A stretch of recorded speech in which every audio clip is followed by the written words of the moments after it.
Once again, we are here to listen to the Word of God. We welcome all of you in the blessed name of our Lord and Savior, Jesus Christ, to this Bible study. We welcome you all on to this Bible study, and we are from the Kodambagan Christian Assembly in Chennai. To begin with, I request for the opening prayer. I request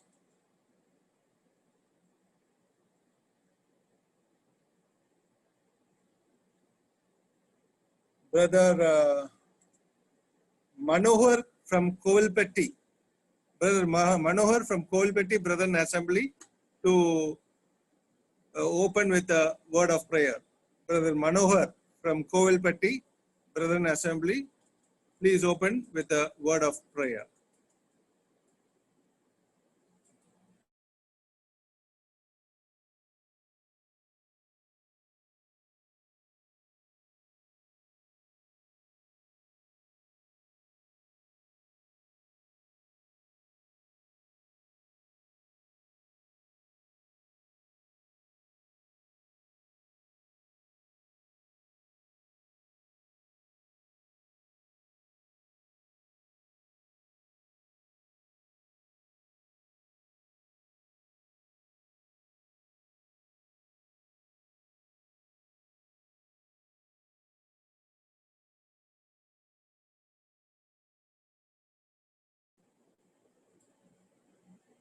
I request Brother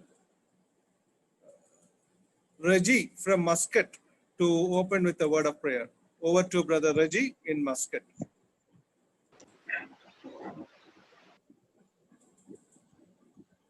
Can I proceed, brother? Yes, you can proceed.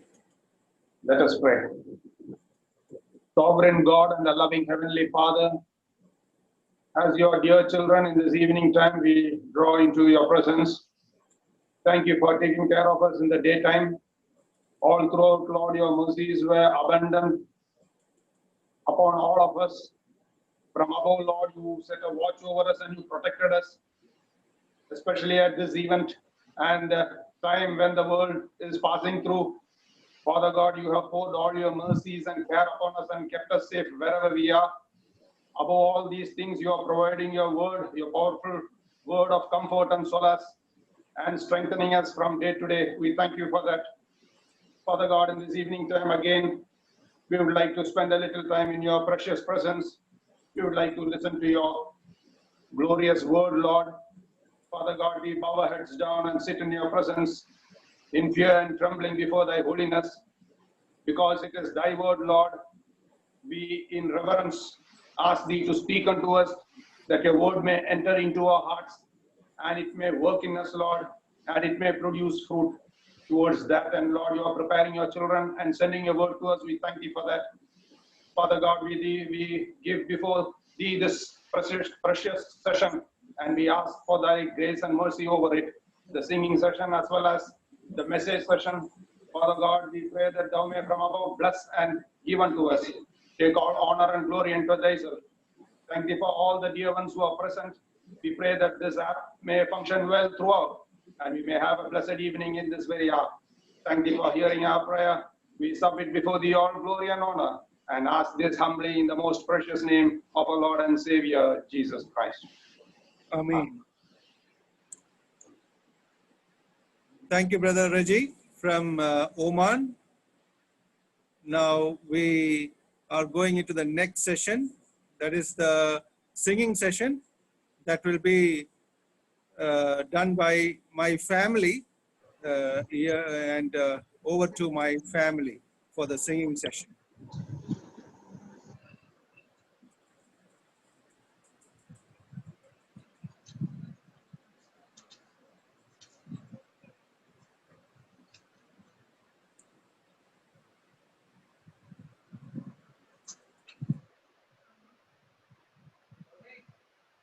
Tamil பாடல் புத்தகத்திலிருந்து 236வது பாட்டு 236 from Tamil Songbook.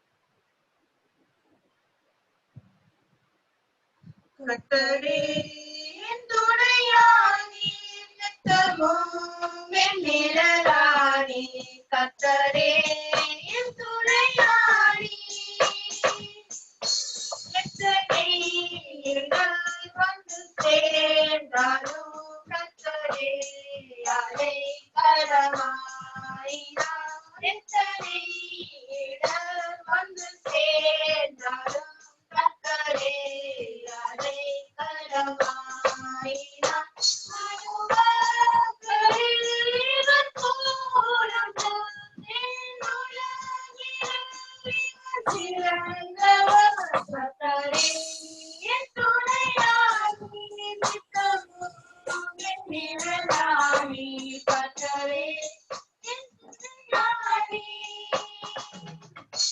ஆவியேன்றனை பல தள்ளினார், ஆவியில் என்று வெண்டோம் விட்டார். ஆவியேன்றனை பல தள்ளினார், ஆவியில் என்று வெண்டோம் விட்டார். ராஜாவும் மன்னர் என்னை கண்டது, உம்மை போல யார் எங்கும் கண்டதில்லை. கர்த்தரே என் துணையாளி, நித்தமும் என் நிழலாளி. கர்த்தரே என் துணையாளி. தாரும் பாலத்தில் குளிர்ந்திட்டார், நம்பினோரும் எதிராக வந்திட்டார். சுற்றத்தாரும் பாலத்தில் குளிர்ந்திட்டார், நம்பினோரும் எதிராக வந்திட்டார். கொள்ளை கூடியே பல பிரிந்திட்டார், ஐயா உம்மை போல நான் கண்டதில்லை. கர்த்தரே என் துணையாளி, நித்தமும் என் நிழலாளி. கர்த்தரே என் துணையாளி. ஆயிரம் நாவுகள் தாராலும் ராஜனே உம்மை பாடக்கூடுமோ. ஆயிரம் நாவுகள் தாராலும் ராஜனே உம்மை பாடக்கூடுமோ. ஜீவனை உமக்களித்தேனே, உம்மை போல யார் எங்கும் கண்டதில்லை. கர்த்தரே என் துணையாளி, நித்தமும் என் நிழலாளி. கர்த்தரே என் துணையாளி.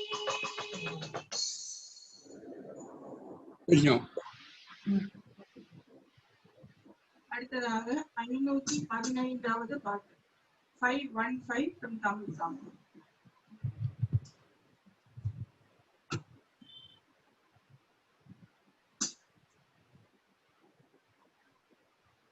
அவரந்தன் சங்கீதமானவர், அரணான கோட்டையுமார். ஸ்ரீகளின் அதிபதியான கர்த்தரை தீய காலமெல்லாம் வாழ்த்துவோம்.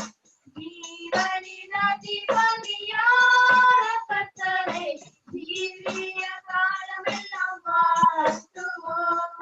அவர் என்ற சங்கீதமானவர்.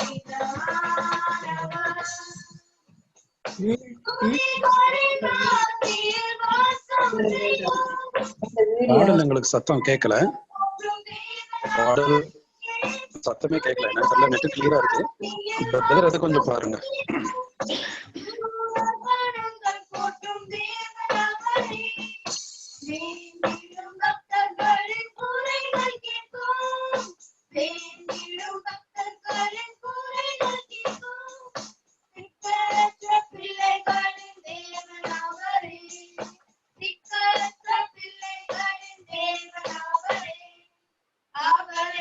சங்கீதமானவர்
Praise be to God for those songs. I thank my family for singing those songs. May God's name be glorified.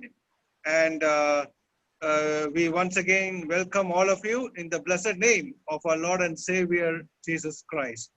May every word we study be a blessing for us, so that it is a treasure that we are getting from the Word of God, from the Holy Bible. So let us do it with a heart that is so ardent and so longing for the living Word.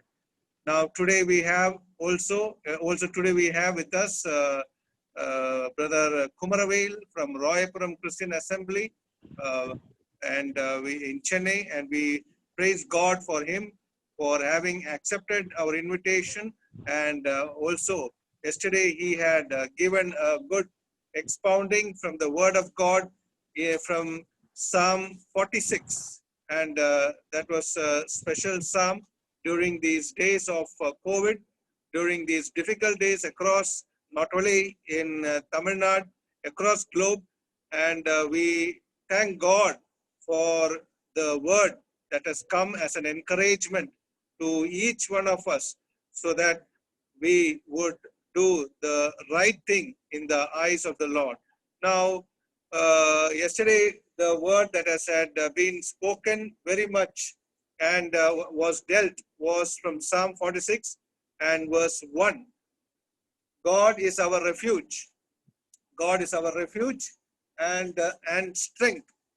He is our refuge and strength. So yes, our God is so wonderful. He is both a refuge and our strength. And above all, He is a very present help in trouble. In times of trouble, He is a very present help, and that is something special for us. And we thank our God for being a present help in the due time. Even in Romans chapter 5, we read that He has, in due time, He has helped us from the eternal destruction, by giving Himself as a ransom on the cross of Calvary. In due time, He is a present help in time. Whenever we are in trouble, He helps us, and He carries and keeps us on the solid rock of all ages. So we have seen many verses across the Word of God yesterday. We thank Brother Kumaravel for enabling us to go through all these verses, and we glorify God for him. And today also he is back with us after the first 3 verses yesterday. Now he'll be going through the Psalm 46 again, and the remaining verses he will be saying. We will be seeing, and we pray that the Spirit of God would lead him and give the right words to each one of us. So we are looking unto the Lord for all the words that should come. So for the blessing of the message, I request for the blessing of the message, I request Brother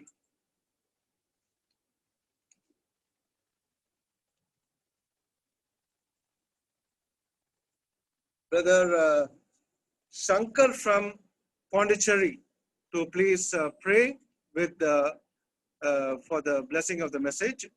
And now we request Brother Shankar from Pondicherry to pray for the blessing of the message. Over to Brother Shankar.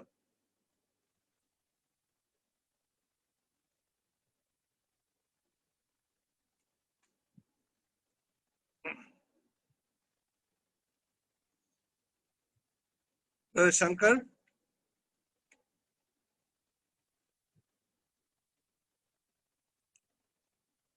We request Brother Cherian Johnson from Tanjavur to pray for the blessing of the message.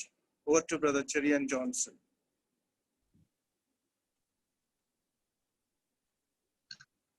எங்களை நேசிக்கிற அன்பின் பரலோக பரமபிதாவாம் தேவமே இந்த நாளுக்காக நன்றியோடு நாங்கள் ஸ்துதிக்கிறோம் ஸ்தோத்திரிக்கிறோம். We cannot hear you, brother. நாங்கள் இந்த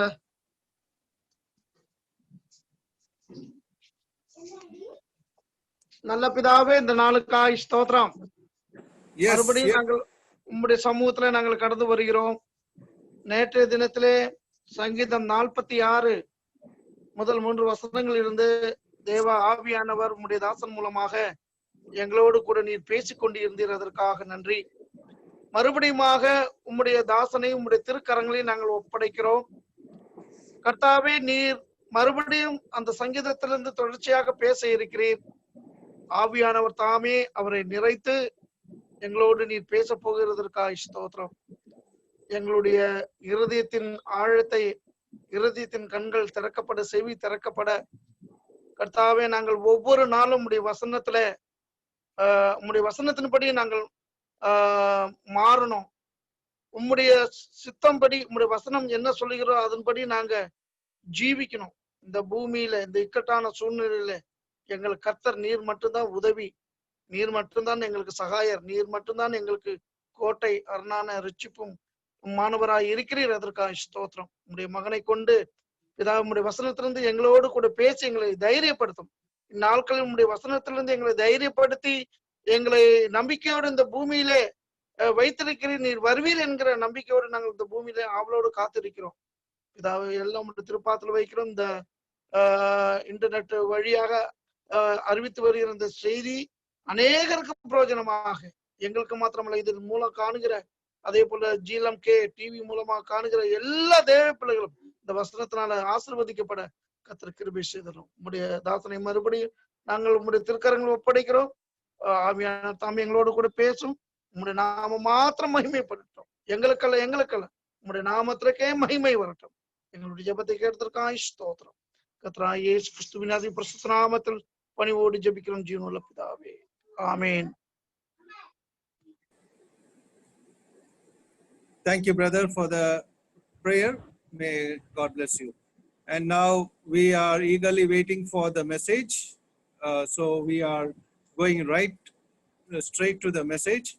May God, the Spirit of God, lead each one of us in that.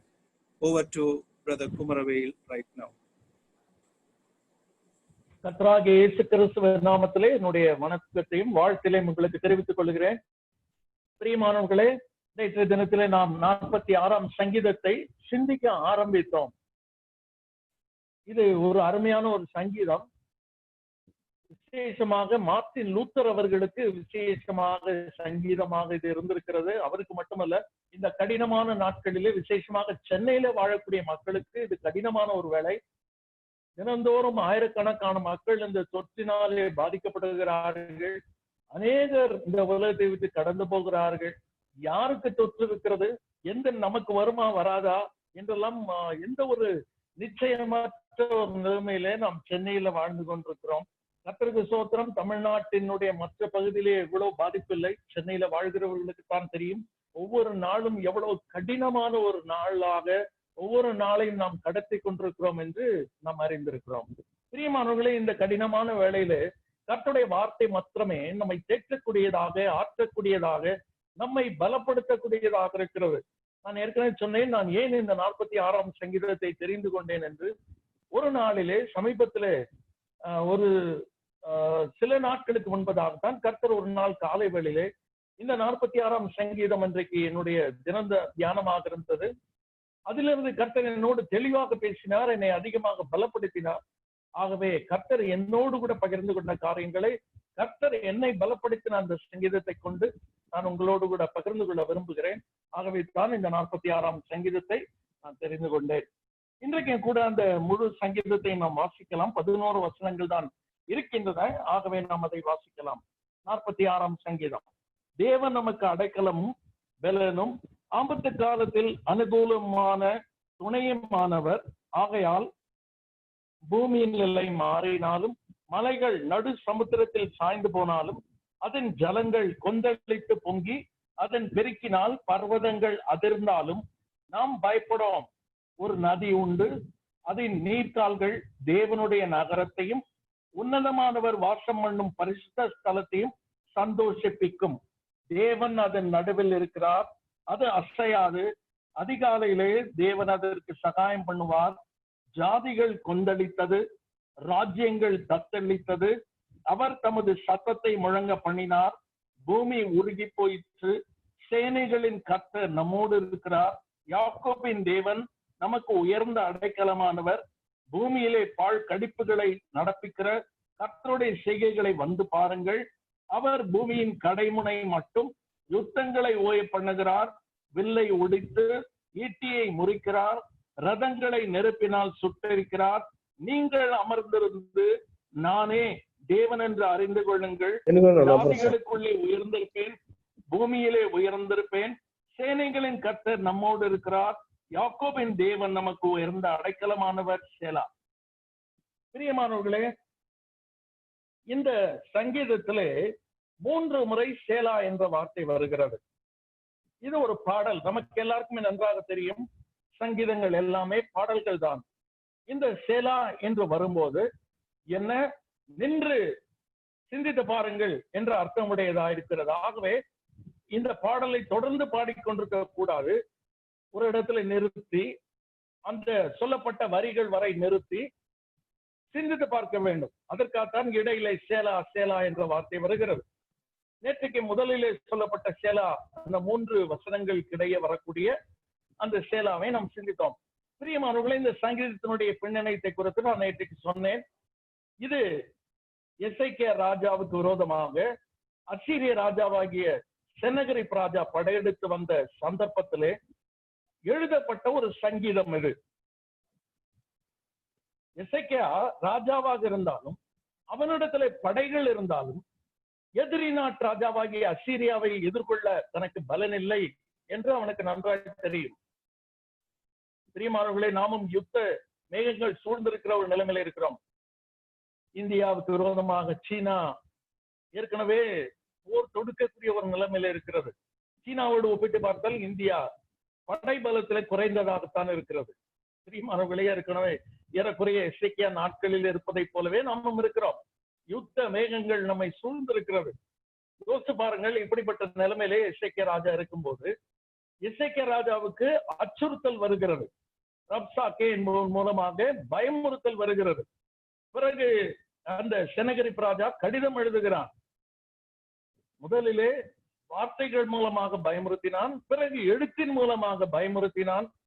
கடைசியிலே அவன் படையெடுத்து வந்தான். 1,85,000 பேர் கொண்ட ஒரு பயங்கரமான படையோடு கூட அவன் வந்து இறங்குகிறான். பிரியமானவர்களே, அந்த சந்தர்ப்பத்திலே எசேக்கியா ராஜா அந்த கடிதத்தை கொண்டு போய் கர்த்தருடைய சமூகத்திலே ஜெபிக்கிறான். கர்த்தர் ஒரு தூதனை அனுப்பி 1,85,000 பேரை கொன்று போடுகிறான். ஒரே ஒரு தூதன் 1,85,000 பேரை கொல்ல முடியுமானால், நம்முடைய தேவனாகிய கர்த்தர் சேனைகளின் கர்த்தர். அவருக்கு பரலோகத்தில் ஏராளமான தேவதூதர்களுடைய எண்ணிக்கை வேதத்தில் சொல்லப்படவில்லை.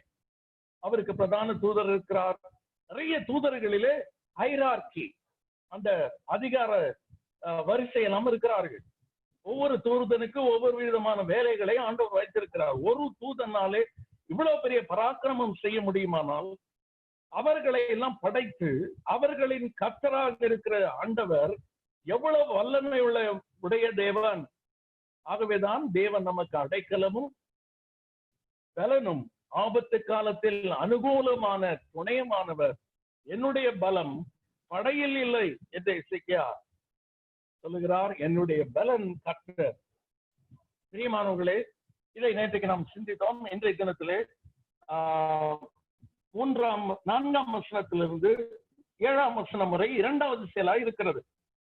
நாம் அதை திரும்பமாக வாசிக்கலாம். 4லிருந்து 7 வரை. ஒரு நதி உண்டு, அதன் நீர்க்கால்கள் தேவனுடைய நகரத்தையும் உன்னதமானவர் வாசம் பண்ணும் பரிசுத்த ஸ்தலத்தையும் சந்தோஷிப்பிக்கும். தேவன் அதன் நடுவில் இருக்கிறார், அது அசையாது. அதிகாலையிலே தேவன் அதற்கு சகாயம் பண்ணுவார். ஜாதிகள் கொந்தளித்தது, ராஜ்யங்கள் தத்தளித்தது. அவர் தமது சத்தத்தை முழங்க பண்ணினார். பூமி உருகி போயிற்று. சேனைகளின் கர்த்தர் நம்மோடு இருக்கிறார். யாக்கோபின் தேவன் நமக்கு உயர்ந்த அடைக்கலமானவர். சேலா. பிரியமானவர்களே, ஒரு நதி உண்டு என்று சொல்லி வாசிக்கிறோம். பிரியமானவர்களே, நமக்கு நன்றாக தெரியும், அன்றைக்கு யூதா தேசத்தினுடைய தலைநகரம் எருசலேம். எருசலேமுக்கு விரோதமாகத்தான் செனகரிப் ராஜா படையெடுத்து வருகிறான். ஆனால் எருசலேம்ல நதி கிடையாது. நதி கிடையாது என்று நீங்கள் சொல்லுகிறீர்கள். அதான் ஒரு நதி உண்டு என்று வேதம் சொல்லுகிறதே என்ன என்று நீங்கள் கேட்கலாம். பிரியமானவர்களே, எருசலேமுக்கு நடுவிலே எந்த ஒரு நதியும் ஓடுவதில்லை. பொதுவாக ஒரு ராஜா படையெடுத்து ஒரு தேசத்தின் மேல் படையெடுத்து வருவாரானால் முதலிலே பட்டணத்தின் வெளியில் இருந்து நகரத்துக்குள்ளாக பாய்கிற அந்த நதியை வற்றி போக பண்ணுவார், அல்லது அதனுடைய தண்ணீரை எல்லாம் எடுத்து விடுவார். உள்ளே பஞ்சம் உண்டாகும்படி மக்கள் தண்ணீருக்காக அந்த முற்றுகை போட்டிருக்கிற படையினிடத்திலே அவர்கள் தங்களுடைய தோல்வியை ஒத்துக்கொள்வதற்காக வருவார்கள் என்பதற்காக எதிரிகள் அப்படிப்பட்ட காரியத்தை செய்வார்கள். இதெல்லாம் அறிந்துதான் எசேக்கியா ராஜா என்ன செய்தார்? நதியே ஓடாத ஒரு பட்டணத்துக்குள்ளாக ஒரு நதி உண்டாகும்படி அவர் ஒரு காரியத்தை செய்திருக்கிறார். இதை நாம் 2 நாளாகமும் 32ஆம் அதிகாரம் 30ஆம் வசனத்தை நாம் பார்க்கலாம்.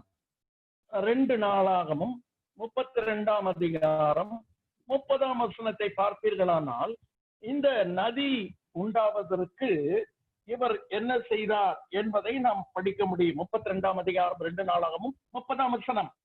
இந்த எசேக்கியா கீயோன் என்னும் ஆற்றிலே அணை கட்டி அதன் தண்ணீரை மேற்கே இருந்து தாழ தாவீதின் நகரத்திற்கு நேராக திருப்பினான். எசேக்கியா செய்ததெல்லாம் வாய்த்தது. நான் சொன்னேன், எருசலேமிலே நதி ஓடுகிறது இல்லை. ஆனால் இந்த எசேக்கியா என்ன செய்தார்? கீயோன் என்னும் ஆற்றிலே 2 Chronicles chapter 32:30 ஒரு கீயோன் என்ற ஒரு ஆறு இருக்கிறது.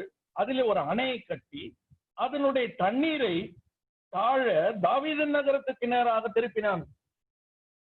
அது சிலோவாம் குளத்தினிலே போய் விழும்படியாக செய்தான்.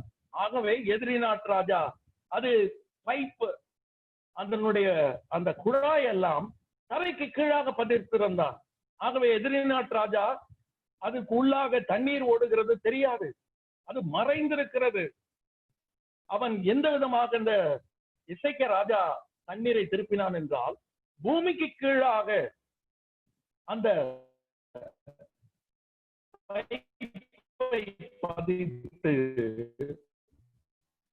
அதன் வழியாக தண்ணீர் ஓடி போய் எருசலேம் நகரத்திலே தண்ணி கிடைக்கும்படி அவன் செய்திருக்கிறான். எதிரி நாட்டார் ராஜா வருவான், எப்படியும் தன்னுடைய தேசத்திலே படைப்பு என்பதற்காக அவன் பூமிக்கு கீழாக அந்த குழாயின் வழியாக தண்ணீரை பட்டணத்துக்குள்ளாக கொண்டு வந்தான். இப்படித்தான் நம்ம 2 நாளாகமத்திலே வாசிக்க முடியும். ஆகவே எதிரி நாட்டு ராஜா உள்ளே குழாய் இருக்கிறதை பார்க்க முடியாது. இந்த விதமாகத்தான் செய்திருக்கிறார். ஒரு நதி உண்டு, அது நீர்கால்கள். தேவனுடைய நகரம் எருசலேம் தேவனுடைய நகரம் என்று அழைக்கப்படுகிறது, சிட்டி ஆஃப் காட். இந்த 46, 47, 48 சங்கீதங்களை நீங்கள் வாசிப்பீர்களானால் இது ஒரு கிளஸ்டர், ஒரு கொத்தாக இருக்கிறதை நீங்கள் படிக்க முடியும். நிறைய வசனங்கள் ஒரே விதமாக இருக்கும். அதுல கூட நீங்கள் பார்ப்பீர்களானால் இது மகாராஜாவின் நகரம் என்று 48ஆம் சங்கீதத்திலே வாசிக்கிறோம். சிட்டி ஆஃப் கிரேட் கிங், ஆண்டவருடைய நகரம். அது எருசலேமானது தேவனுடைய நகரம். தேவனுடைய நகரத்தையும் உன்னதமான வாசம் என்னும் பரிசுத்த ஸ்தலத்தையும் சந்தோஷப்படுத்துவதற்காக ஜனங்கள் பஞ்சத்தினால வாடக்கூடாது, எதிரினாலே கலங்கக்கூடாது, அவர்களுக்கு தண்ணீர் இருக்க வேண்டும் என்பதற்காக பூமிக்கு கீழாக குழாய்களை பதித்து அதன் வழியா கீயோன் என்ற ஆற்றின் நடுவிலே ஒரு அணையை கட்டி தண்ணீரை கொண்டு வந்தான் எருசலேமுக்கு இந்த எசேக்கியா ராஜா. பிரியமானவர்களே, இது நமக்கு எதை காண்பிக்கிறது? எப்படி நிலத்திற்கு கீழாக உதைந்து கிடக்கிற குழாயின் வழியா தண்ணீர் போகிறதோ, பிரியமானவர்களே, அந்தரங்கத்திலே தான் நமக்கு தண்ணீர் கிடைக்கக்கூடியதாக இருக்கிறது. என்னோடு கூட ஏசாயா 55ஆம் அதிகாரம் முதல் 3 வசனங்களை நாம் வாசிக்கலாம். ஏசாயா 55ஆம் அதிகாரம் முதல் 3 வசனங்களை நாம் வாசிக்கலாம். ஏசாயா 55, ஐசாயா chapter 55 verses 1 to 3. ஓது தாகமாயிருக்கிறவர்களே, நீங்கள் எல்லாரும் தண்ணீர்கள் அண்டைக்கு வாருங்கள். பணம் இல்லாதவர்களே, நீங்கள் வந்து வாங்கி சாப்பிடுங்கள். நீங்கள் வந்து பணமுமின்றி விலையுமின்றி திராட்சரசமும் பாலும் கொள்ளுங்கள். நீங்கள் அப்பம் அல்லாததற்காக பணத்தையும் திருப்தி செய்யாத பொருளுக்காக உங்கள் பிரயாசத்தையும் செலவழிப்பானேன். நீங்கள் எனக்கு கவனமாய் செவி கொடுத்து நலமானதை சாப்பிடுங்கள். அப்பொழுது உங்கள் ஆத்மா கொழுப்பான பதார்த்தத்தினால் மகிழ்ச்சியாகும். உங்கள் செவியை சாத்து என்னிடத்தில் வாருங்கள், கேளுங்கள், அப்பொழுது உங்கள் ஆத்மா பிழைக்கும் என்று சொல்லுகிறார்,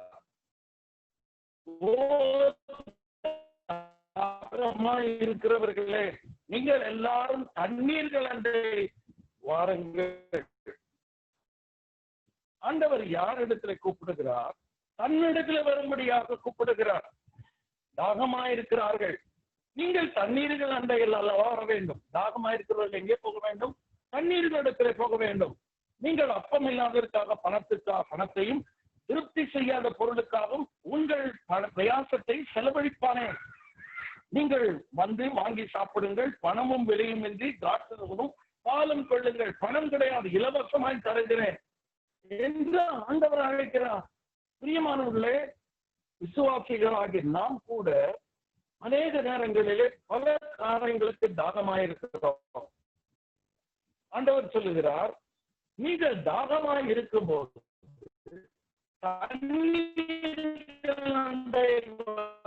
வேண்டும்.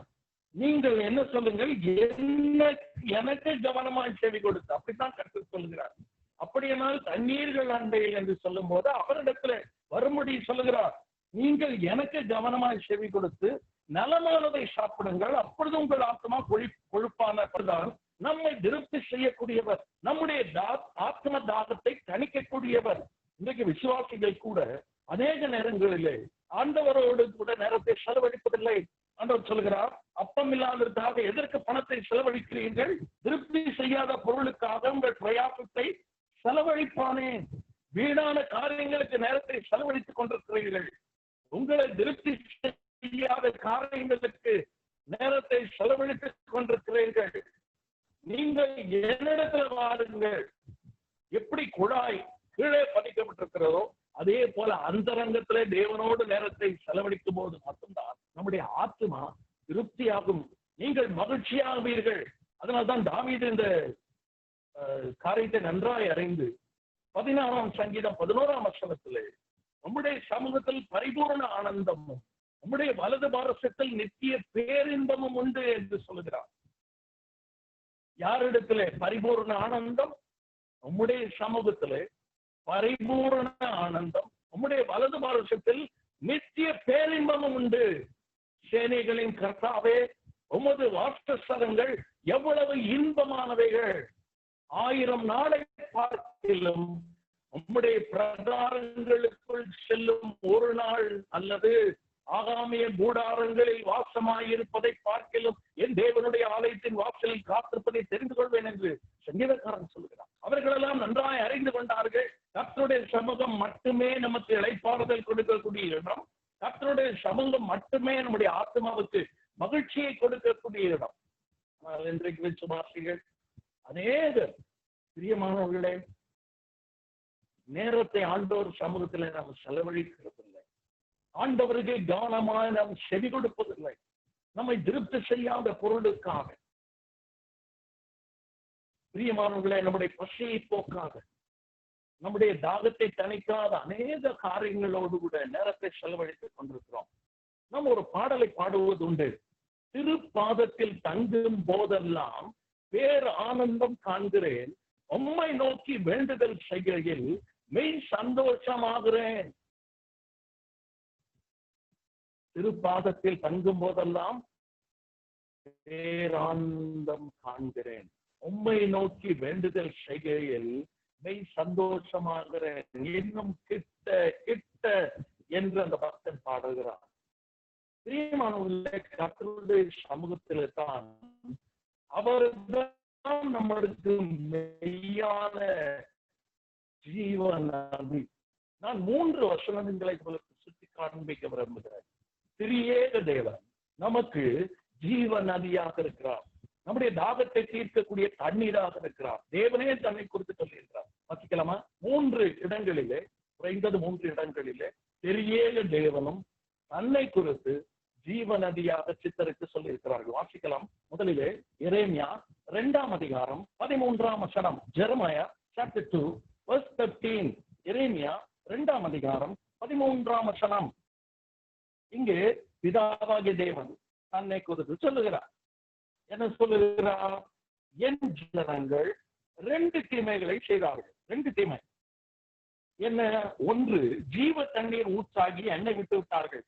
2, தண்ணீர் நிற்காத தொட்டிகளாகிய வெடிப்புள்ள தொட்டிகளை தண்ணீர் வெட்டி கொண்டார்கள். இந்த இஸ்ரவேல் ஜனங்கள் செய்த காரியம் அதுதான். ஜீவ தண்ணீர் ஊற்றாகிய தேவனை விட்டார்கள். தண்ணீர் நிற்காத தொட்டிகளாகிய வெடிப்புள்ள தொட்டிகளை தங்களுக்கு தெரிந்து கொண்டார்கள், வெட்டி கொண்டார்கள். அவர்களுக்கு தாகம் தனியாது. புறஜாதிகளுடைய தேவர்களை பின்பற்றினார்கள். ஜீவனுள்ள ஜீவ நதியாகிய எண்ணெய் விட்டார்கள், ஜீவ தண்ணீர் ஊற்றாகிய எண்ணெய் விட்டார்கள். பிரியமானவர்களே, பிதாவாகிய தேவன் பழைய ஏற்பாட்டில் இதை சொல்லி இருக்கிறார். புதிய ஏற்பாட்டிற்கு வரும்போது கர்த்தராகிய இயேசு கிறிஸ்து சொல்லுகிற காரியத்தை பாருங்கள். யோவான் 4ஆம் அதிகாரம் 14ஆம் வசனத்தை பார்க்கலாம். யோவான் எழுதின சுவிசேஷம், ஜான் காஸ்பல் chapter 4 verse 14. யோவான் எழுதின சுவிசேஷம் 4ஆம் அதிகாரம் 14ஆம் வசனம். நான் கொடுக்கும் தண்ணீரை குடிக்கிறவனுக்கோ ஒரு காலம் தாகம் உண்டாகாது. நான் அவனுக்கு கொடுக்கும் தண்ணீர் அவனுக்குள்ளே நித்திய ஜீவ காலமாய் ஊறுகிற நீரூற்றா இருக்கும். பிரியமான சகோதர சகோதரிகளே, நான் கொடுக்கும் தண்ணீர், இந்த பெண் தண்ணீர் மொண்டு கொள்ள வந்தார். அப்பொழுது தாகத்துக்கு தாய் என்று கேட்டார். அந்த சம்பாஷணையின் வேலையில தான் கர்த்தர் தன்னை குறித்து சொல்லுகிறார். நான் கொடுக்கும் தண்ணீர், நானே ஜீவ தண்ணீர். நான் கொடுக்கும் இந்த தண்ணீரை குடிக்கிறவனுக்கு ஒரு காலம் தாகம் உண்டாகாது என்று சொல்லுகிறார். பிரியமானவர்களே, கர்த்தராகிய இயேசு கிறிஸ்து தான் நமக்கு ஜீவ ஊற்றாக இருக்கிறார். இன்னொரு வசனத்தை இது கர்த்தராகிய இயேசு கிறிஸ்துவானவர் ஆவியானவரை குறித்து சொல்ல இருக்கிறார். யோவான் 7ஆம் அதிகாரம் 38, 39ஆம் வசனங்களை நாம் பார்க்கும் பொழுது நாம் புரிந்து கொள்ள முடியும். யோவான் 7ஆம் அதிகாரம் 37, 38, பண்டிகையின் கடைசி நாளாகிய பிரதான நாளிலே சத்தமிட்டு, ஒருவன் தாகமாய் இருந்தார் என்னிடத்தில் வந்து பானம் பண்ண கடவன்.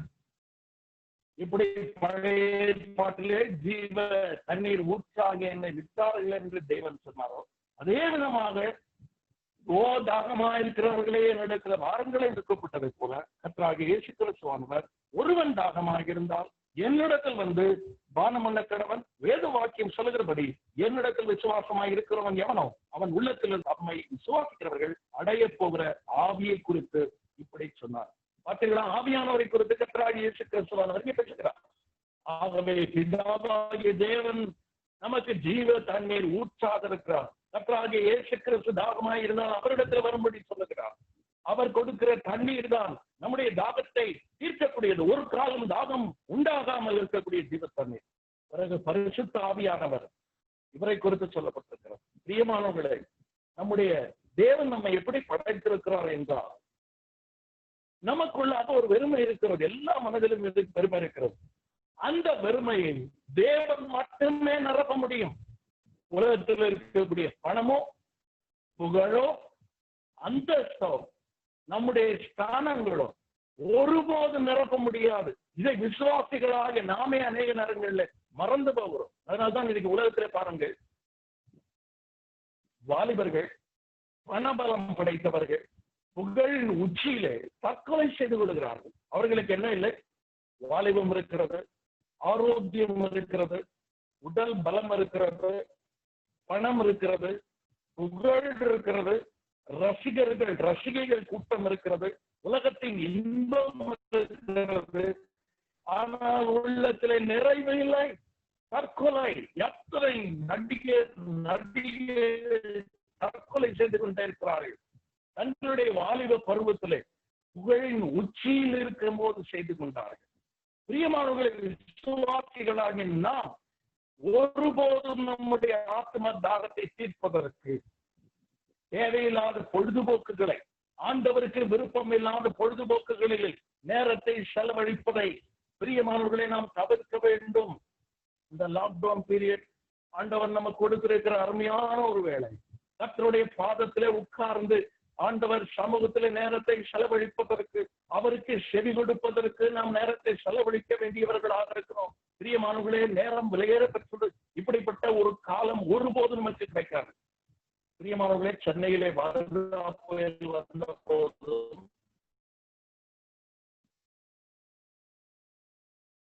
பல மாடி கட்டடங்கள்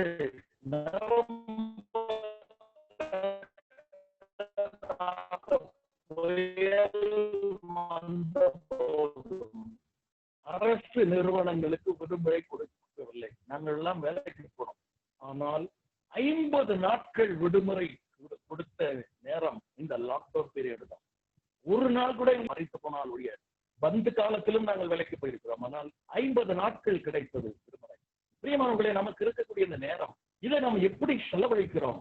அநேக நேரங்களை பிசாசானவன் பொருள். இந்த இன்டர்நெட் நல்லதுதான், இதை நாம் எப்படி பயன்படுத்துகிறோம் என்பது முக்கியம். இன்றைக்கு நவீன மல்டி மீடியா இதெல்லாம் நல்லதுதான், தவறு என்று நான் சொல்லவில்லை. ஆனால் நல்ல ஒரு காரியத்தை பெறுவதற்கு மிக சிறந்ததை இழப்பது நல்லதல்ல. நாம் மார்க்க சுவிசேஷத்தை வாசிப்போம். ஆண்டவர் சீஷர்களை எதற்காக தெரிந்து கொண்டார் தெரியுமா?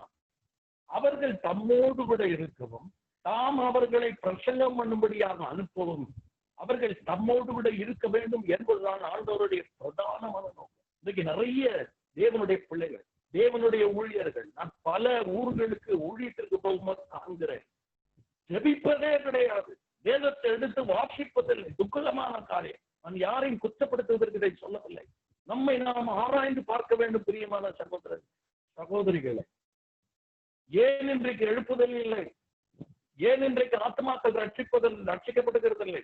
நிறைய நாம் ஊழியம் செய்கிறோம், நிறைய விதைத்திருக்கிறோம், பலனில்லை. பிரியமான சகோதர சகோதரிகளை, காரணம் என்ன? ஜான் வெஸ்லியின் நாட்களிலே இங்கிலாந்திலே எழுப்புதல் ஏற்பட்டது. எழுப்புதல் என்றால் இதுதான். பிரியமானவர்களே, நன்றாய் கவனியுங்கள். எழுப்புதல் என்றால் இதுதான். எத்தனை பேர் கை தூக்கினார்கள், எத்தனை பேர் ஆண்டவருக்காக தீர்மானித்தார்கள் என்பதை கொண்டு எழுப்புதல் அமையாது. நான் எழுப்புதலை குறித்து உதாரணம் சொல்லுகிறேன். ஜான் வெஸ்லி நாட்களிலே சினிமா தியேட்டர்கள் மூடப்பட்டது, சாராய கடைகள் மூடப்பட்டது. காரணம் என்ன? அங்கே போவதற்கு மக்கள் இல்லை. இன்றைக்கு சாராய கடைகள் மூட வேண்டும் மக்கள் திரட்டம் செய்கிறார்கள். ஆனால் அது யாருடைய கையில் இருக்கிறது? நம்முடைய கையில இருக்கிறது. ஆத்மாக்கள் ரட்சிக்கப்படுவார்கள், ஆனால் குடிப்பதற்கு மக்கள் இருக்க மாட்டார்கள். சாராய கடைகள் மூடப்படும்.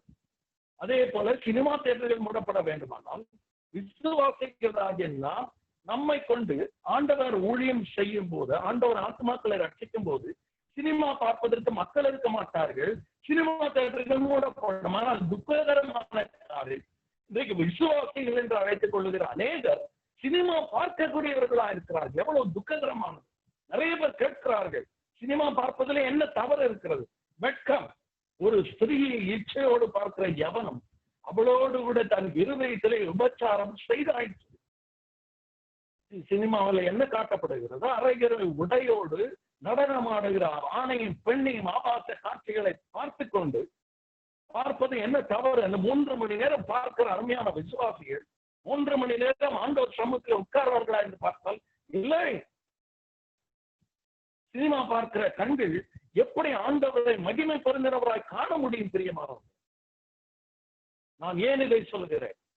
தண்ணீர் உண்டு, தண்ணீரே இல்லாத ஒரு பட்டணத்துல, நதிகள் இல்லாத ஒரு பட்டணத்துல தேவ மனிதன் தன்னுடைய ஜனங்கள் மகிழ்ச்சியா இருக்க வேண்டும் என்பதற்காக பூமிக்கு அடியிலே குழாய்களை பதித்து கியோன் என்ற ஆற்றின் குறுக்கே அணையை கட்டி தண்ணீர்களை கொண்டு வந்து அது எருசலேம் நகரத்தை மகிழ்ச்சி பண்ணும், பரிசுத்த ஸ்தலத்தில் சந்தோஷிப்பிக்கும். பிரியமானவர்களே, தேவனுடைய சமூகம் தான் நமக்கு மகிழ்ச்சி. கர்த்தருடைய வேதமே நம்முடைய மன மகிழ்ச்சி. பிரியமானவர்களே, நாம் அப்படி செய்கிறோமா? நம்முடைய பிள்ளைகளுக்கு என்ன கற்றுக் கொடுக்கிறோம்? காலையில் எழுந்த உடனே நம்முடைய பிள்ளைகள் என்ன செய்கிறார்கள்? நாம் என்ன செய்கிறோம்? நாம் யாரோடு பேசுகிறோம்? நாம் யாருடைய வார்த்தையை கேட்கிறோம்? பிரியமானவர்களே, நாமே நம்முடைய பிள்ளைகளுக்கு சிறந்த மாதிரிகளாக திகழ வேண்டும். நாமே ஜெபிக்காவிட்டால் நம்முடைய பிள்ளைகளை எப்படி ஜெபிப்பார்கள்? நாமே வேதத்தை வாசித்து கர்த்தரோடு ஐக்கியப்படாவிட்டால் நம்முடைய பிள்ளைகளை எப்படி செய்வார்கள்? ஒரு தேவனுடைய தாசன் உலகமெங்கும் ஆண்டவரால் வல்லமையாய் பயன்படுத்தப்பட்டார். அதற்கு அது ஒரு ரகசியம் அவர் சொன்னார். என்ன ரகசியம் என்றால், அவர் சிறு பிராயத்திலே பள்ளிக்கூடத்துல படித்து விட்டு பள்ளிக்கூடம் முடிந்து வீட்டுக்கு வருவார். வரும்போது என்ன சொல்லுகிறார் தெரியுமா? அவர் சொன்னார் தெரியுமா, என்னுடைய தகப்பனும் தாயும் என்னுடைய வீட்டை ஜெபத்தால் நிறைத்திருந்தார்கள். My father and my mother filled our house with prayers. இன்னைக்கு நம்முடைய வீடுகளை நாம் எதனால் நிரப்புகிறோம்? பிரியமான சகோதர சகோதரிகளே, தண்ணீர் ஒரு நதி உண்டு. அது நீர்கால்கள் தேவனுடைய நகரத்தை சந்தோஷிப்பிக்கக்கூடியது. நம்முடைய வீடுகள், நம்முடைய குடும்பங்கள், நம்முடைய சபைகள் மகிழ்ச்சியா இருக்க வேண்டுமாமா, ஒரே ரகசியம் கர்த்தருடைய சமூகம் மட்டுமே. பரலோகம் ஏன் தெரியுமா அவ்வளவு மகிழ்ச்சியா இருக்க போகிறது? தேவனுடைய பிரசன்னம். அங்கே பாவமே இல்லாத தேவனுடைய பிரசன்னம். நான் ரட்சிக்கப்பட்ட நாட்களிலே தேவனுடைய சமூகத்துக்கு போகும்போது எவ்வளவு ஒரு மகிழ்ச்சியை நான் அனுபவிக்கிறேன். நான் சொல்வது உண்டு, பூமியே கர்த்தருடைய பூமியில் இருக்கக்கூடிய கர்த்தருடைய சமூகமே இவ்வளவு மகிழ்ச்சியா இருக்குமானா பரலோகம் எவ்வளவு மகிழ்ச்சிகரமாக இருக்கும் என்பதை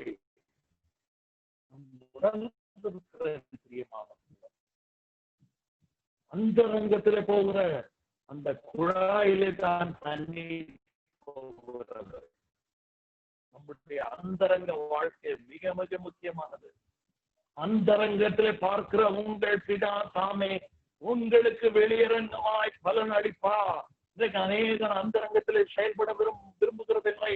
மக்கள் காண வேண்டும், தங்களை புகழ வேண்டும் என்பதற்காக செய்கிறார்கள். எவ்வளவு துக்ககரமான ஆண்டவர் திரும்ப திரும்ப சொன்னார், பிரியமானவர்களே, அந்தரங்கத்திலே நம்முடைய பிதா நம்மை பார்க்கிறாரா? ஜெபம் பண்ணுகிறவன் இல்லையே என்று கண்டு ஆச்சரியப்பட்டார் என்று ஏசாயாவிலே வாசிக்கிறோம். திறப்பிலே நிற்பதற்கு ஒரு மனுஷனை தேடினேன், ஒருவனையும் காணேன் என்று இசைக்கேல் சொல்கிறார். பிரியமானவர்களே, ஆண்டவர் என்னுடைய ஜெப வாழ்க்கையில பிரியமா இருக்கிறாரா? நான் பிரியமா இருக்கிறேனா இல்லையா? மற்றவர்கள் திருப்தியா இருக்கிறார்களா இல்லையா என்பது அல்ல முக்கியம். தேவன் பிரியமா இருக்கிறாரா? தேவன் நம்முடைய இருதயத்திலே வாசம் பண்ணுகிற பரிசுத்த ஆவியானவர் நமக்குள் சந்தோஷமாய் இல்லாவிட்டால் நாம் சந்தோஷமாய் இருக்க முடியாது. நன்றாக புரிந்து கொள்ளுங்கள். பரிசுத்த ஆவியை துக்கப்படுத்துகிற அதே வேளையிலே ஒரு விசுவாசி சந்தோஷமாய் இருக்க முடியாது. அதனால்தான் பவுல் எழுதும் போது எபேசியர் 4ஆம் அதிகாரத்திலே மீட்கப்படும் நாளுக்கு என்று முத்திரையாக பெற்ற பரிசுத்த ஆவியை துக்கப்படுத்தாதிருங்கள். அப்ப அவர் சொல்லுகிறது, எல்லா கசப்பையும், கோபத்தையும், மூர்க்கத்தையும், கூக்குரலையும், தூஷணத்தையும் விட்டு வைத்து சொல்லுகிறார். இவையெல்லாம் பரிசுத்த ஆவியை துக்கப்படுத்தக்கூடிய காரியம். பிரியமானவர்களை, தேவன் நம்முடைய இருதயத்தில் சந்தோஷமாக இருந்தால் நிச்சயமாக நாம் சந்தோஷமாக இருக்க முடியும். தேவன் நம்முடைய வாழ்க்கையில சந்தோஷமாய் இருக்கிறாரா? அவரை சந்தோஷமாய் நாம் வைத்திருக்கிறோமா? அவருக்கு கொடுக்க வேண்டிய முக்கியத்துவத்தை நம்முடைய வாழ்க்கையில கொடுக்கிறோம். தேவன் ஒருபோதும் 2வது இடத்தை எடுத்துக் கொள்ள மாட்டார். தேவன் பிரதானமான இடத்தை எடுக்க விரும்புகிறார். உன் தேவனாகிய கர்த்தரிடத்தில் முழு இருதயத்தோடும், முழு ஆத்மாவோடும், முழு பலத்தோடும், முழு சிந்தையோடும் அன்பு கூறுவாயாக. ஆண்டவர் நம்முடைய முழு இருதயத்தில் இருக்கக்கூடிய அன்பை நான் ஏற்கனவே வாசித்து காண்பித்தேன் அல்லவா? எரேமியா 2ஆம் அதிகாரத்திலே ஏன் ஆண்டவர் அவர்களை அப்படி கடிந்து கொள்கிறார் தெரியுமா? உன் இளம் வயசு நேசத்தை நான் அறிந்திருக்கிறேன். நீ எனக்கு வாழ்க்கைப்பட்ட நாளிலே உனக்கு இருந்த நேசத்தை நான் அறிந்திருக்கிறேன். ஆதியிலே கொண்டிருந்த அன்பை விட்டாய். இதுதான் இஸ்ரவேல் மக்கள் மேல் கொண்டிருந்த குற்றச்சாட்டு. இதே குற்றச்சாட்டை தான் புதிய பாட்டிலே எபேசியருக்கு எழுதும் போது அவர்களுடைய பிரயாசத்தை, அவர்களுடைய கிரியை, அவர்களுடைய உபதேசத்துக்காக அவர்கள் இருக்கிற காரியங்களை ஆனால் அதே வேளையில் நீ இந்த நிலைமையிலிருந்து விழுந்தா என்பதை நினைத்து நீ மனம் திரும்பு, நீ ஆதியில் செய்த கிரியைகளை செய்வாயாக. ஆதியில் கொண்டிருந்த அன்பை விட்டா என்று உன் பேரில் எனக்கு குறை வந்து you have left your first love. பிரியமானவர்களே, நாம் அதிக ஜாக்கிரதையா இருக்க வேண்டும். ஆண்டவர் நம்முடைய வாழ்க்கையில சந்தோஷமா இருந்தார், எந்த ஒரு பூமி அதிர்ந்தாலும் சரி, பர்வதங்கள் அதிர்ந்தாலும் சரி, நாம் பயப்பட தைரியம். சரி, அதுல சந்தோஷமா இருப்பதற்கு நதி காரணம் 5ஆம் வசனத்துல பாருங்கள், தேவன் அதன் நடுவில் இருக்கிறார், அது அசையாது. ஏன் அது அசையாது? பூமி நிலை மாறக்கூடியது, மலைகள் நடு சமுத்திரத்தில் சாய்ந்து போகக்கூடியது, ஜலங்கள் கொந்தளிக்கக்கூடியது, பர்வதங்கள் அதிரக்கூடியது. ஆனால் எருசலேம் நகரம் அசையாது. காரணம் என்ன? தேவன் அதன் நடுவில் இருக்கிறார். தேவன் அதன் நடுவில் இருந்தார். யாரும் ஒன்றும் நமக்கு செய்து விட முடியாது. தேவன் நம் மத்தியில் இருக்கிறார். பிரியமானவர்களே, தேவனுக்கு எப்பொழுதுமே ஒரு ஆசை, தன்னுடைய ஜனங்கள் மத்தியிலே வாசம் பண்ணுகிறார். இது ஆதி முதலிலே தேவனுடைய ஆசை. இது ஆதாமும் ஏவாளும் ஆண்டவர் தோட்டத்திலே அவர்களை வைக்கிறார். அவர்களோடு உலாவினார். தேவன் துதிகளின் மத்தியில வாசம் பண்ணுகிறார். பரலோகத்திலே எண்ணிக்கை கடனாத தேவ தூதர்கள் இருக்கிறார்கள். அவர்களுடைய துதியின் நடுவிலே வாசம் பண்ணுகிறார். சேனைகளின் கர்த்தர் பரிசுத்தர் பரிசுத்தர் பரிசுத்தர் என்று அவரை ஆராதிக்கிறார்கள். அதை விட மகிமையான காரியம் வேறு எதுவும் கிடையாது. ஆனால் தேவனுடைய ஆசை ஆதாமோடும் ஏவாளோடும் உலாவினார். ஆதாம் கர்த்தருடைய வார்த்தைக்கு செவி கொடுக்காமல் ஆதாமும் ஏவாளும் கீழ்ப்படியாமல் போனார்கள், பாவம் செய்தார்கள். நிர்வாணி என்று அறிந்து கொள்வதும் தேவன் அவர்களை சந்திக்க வருகிறார்.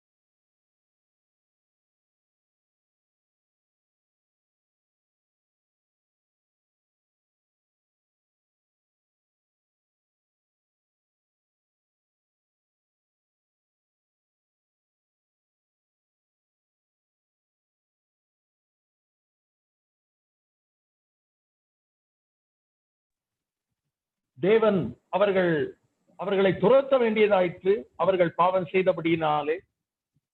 பிறகு தேவனுடைய உள்ளத்தின் ஆசை, நான் இவர்கள் நடுவில் வாசம் பண்ண வேண்டும். தேவனுடைய இதய துடிப்பு ஒருபோதும் மாறி போகிறதில்லை. தேவன் அதன் நடுவில் இருக்கிறார். பாருங்கள், என்னோடு கூட யாத்ராகமம் 25ஆம் அதிகாரம் 8ஆம் வசனத்தை பாருங்கள்.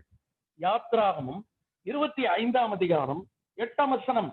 அவர்கள் நடுவிலே நான் வாசம் பண்ண எனக்கு ஒரு பரிசுத்த ஸ்தலத்தை உண்டாக்குவார்களாக.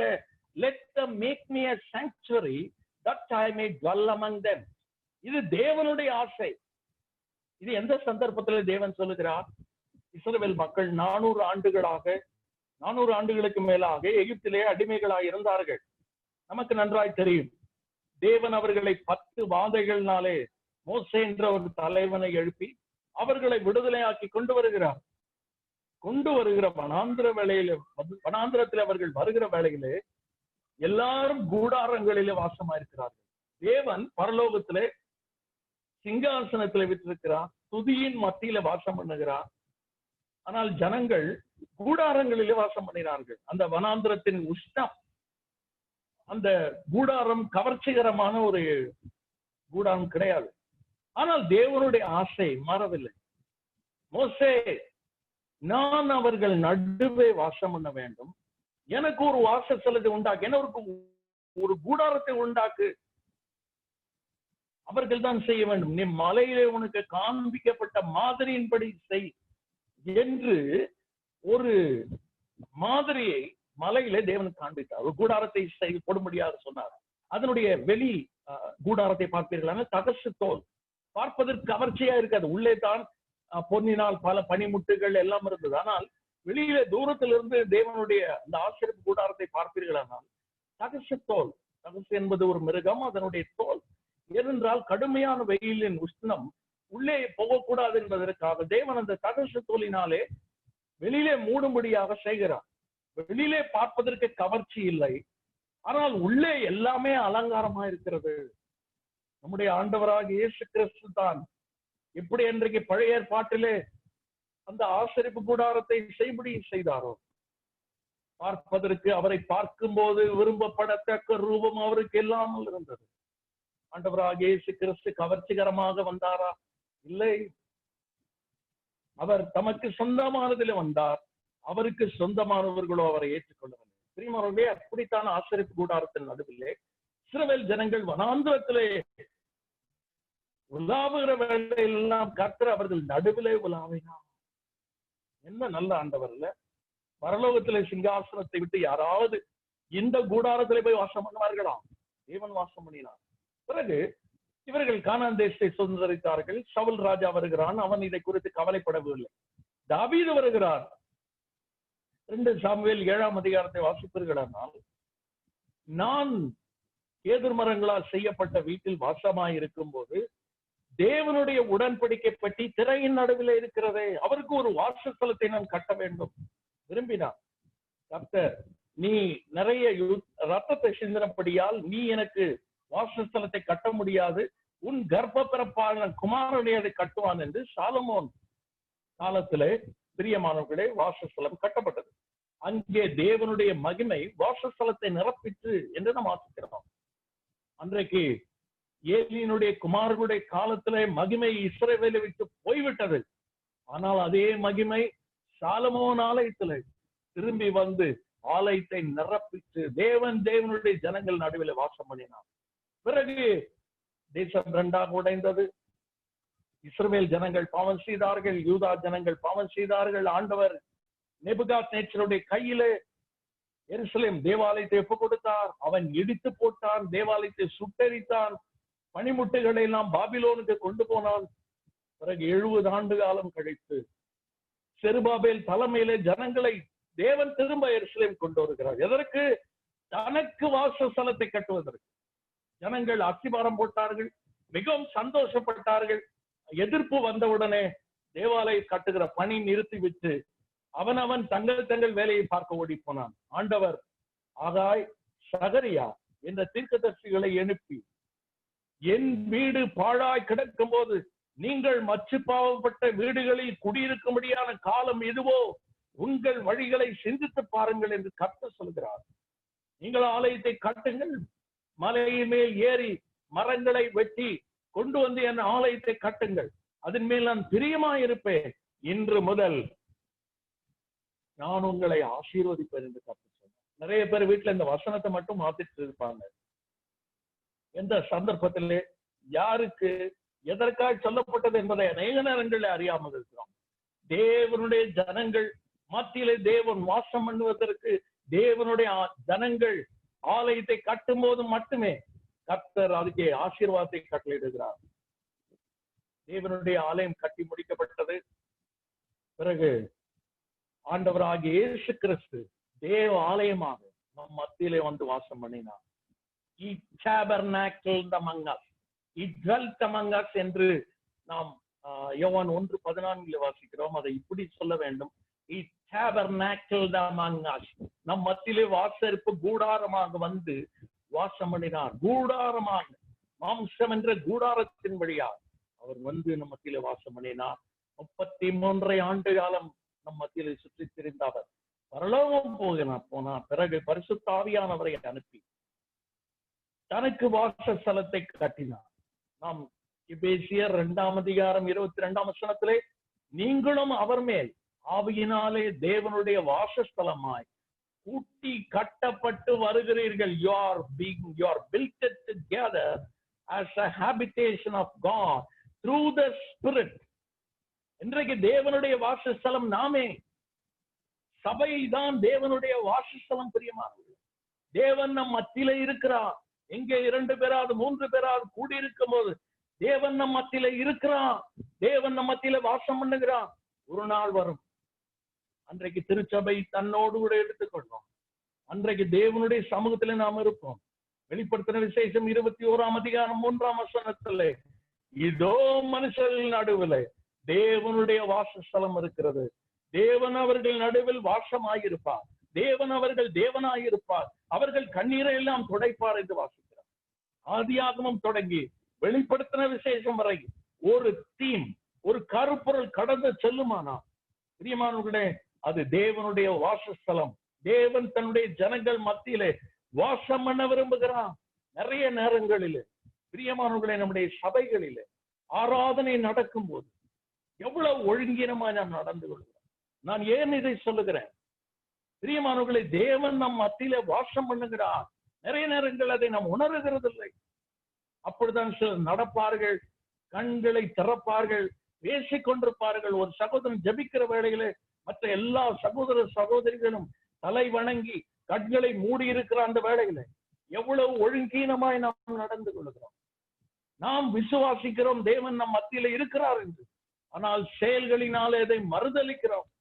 எவ்வளவு ஒழுங்கீனம் பிரியமான சகோதர சகோதரி.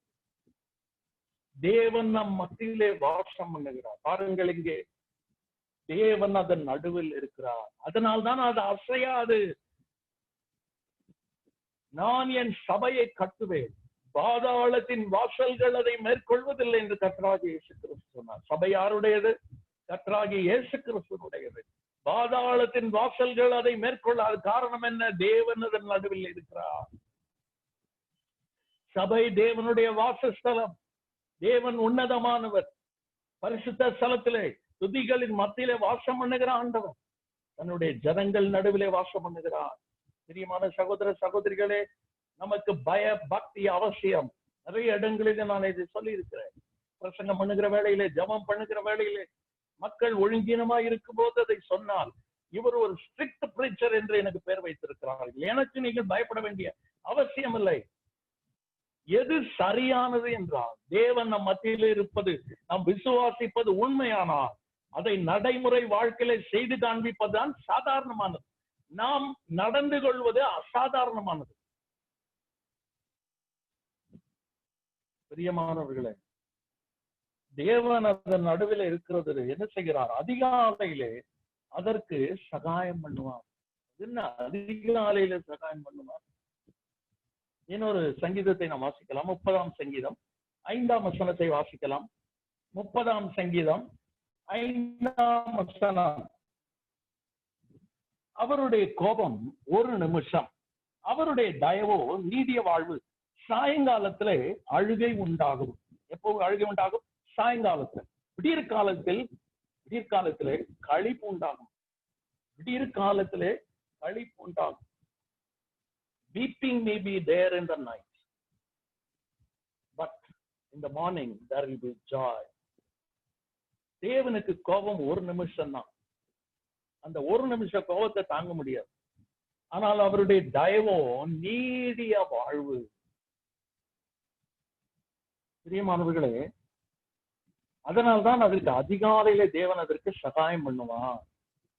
அதிகாலையில எழுந்து அவருடைய பாதத்துல உட்கார வேண்டும். உட்காருகிறோமா? ட்ரெயினை பிடிக்க ஓடுகிறோம் அல்லவா? ஓடினோம் அல்லவா? விமானத்தை பிடிக்க ஓடினோம் அல்லவா? இன்றைக்கு எதுவும் பிடிக்க முடியாது. பஸ்ஸை பிடிக்க ஓடினோம், இன்னைக்கு ஒன்றையும் பிடிக்க முடியாது. காலை தோறும் அவருடைய கிருபைகள் புதியது. தேவனுடைய இரக்கங்களுக்கு முடிவில்லை. காலை தோறும் அவைகள் புதியது. தினந்தோறும் காலையில் எழுந்து புது கிருபைகளை தேட வேண்டும். தெரியுமா?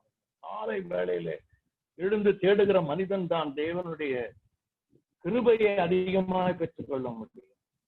ஆபிரகாம் அதிகாலை வேளையிலே அவன் தன்னுடைய குமாரனை அழைத்துக் கொண்டு மோரியா மலைக்கு புறப்பட்டு போனான். ஆண்டவர் மோசேயை பார்த்து அதிகாலையிலே ஆயத்தமாகி நீ வந்து என்னுடைய சமூகத்தில் நெல் என்று சொன்னார். நாம் மார்க்கு 1ஆம் அதிகாரம் 35ஆம் வசனத்தில் பார்க்கும்போது அதிகாலையிலே இருட்டோட ஆண்டவராகிய இயேசு கிறிஸ்து எழுந்து ஜபம் பண்ண வனாந்திரமான இடத்துக்கு போனார். பிரியமானவர்களே, நாம் யோவான் 20ஆம் அதிகாரத்தை வாசிப்பீர்களானால் அதிகாலை வேளையிலே இருட்டோட மகதலேனா மரியாள் ஆண்டவருடைய சரீரத்தை பரிமள தைலம் பூசுவதற்கு ஓடி போனார். உயிர்த்தெழுந்த ஆண்டவரை முதலிலே தரிசித்தது பெண். எப்பொழுது தரிசித்தால்? அதிகாலையில இருட்டோட, அதிக இருட்டோட யாராவது போவோமா கல்லறைக்கு? இருட்டோட யாராவது போவார்களா? அதுவும் பிரியமானவர்கள், யூதர்கள் ஆண்டவருக்கு விரோதமானவர்கள், ரோமர்கள், ரோமனுடைய பாதுகாப்பு அங்க இருக்கிறது, ரோம போர்ச்சைவனுடைய பாதுகாப்பு இருக்கிறது. இதெல்லாம் பொருட்படுத்தாமல் ஒரு பெண் ஆண்டவர் மேல் வைத்திருக்கிற அன்பினாலே ஓடி போனதுனாலே ஆண்டவர் மரியாளே என்று அழைத்தார். பிரியமானவர்களே, நமக்கு எங்கே போயிற்று அந்த வாஞ்சை? ஏன் நமக்கு அப்படிப்பட்ட வாஞ்சை இல்லை? நம்ம ஆராய்ந்து பார்க்க வேண்டும். அதிகாலையிலே தேவன் அதற்கு சகாயம் பண்ணுவான். அதிகாலையில தான் பண்ணுவான். பிரியமானவர்களே, அதிகாலையில எழுந்திருக்கிறோமா? அதிகாலையில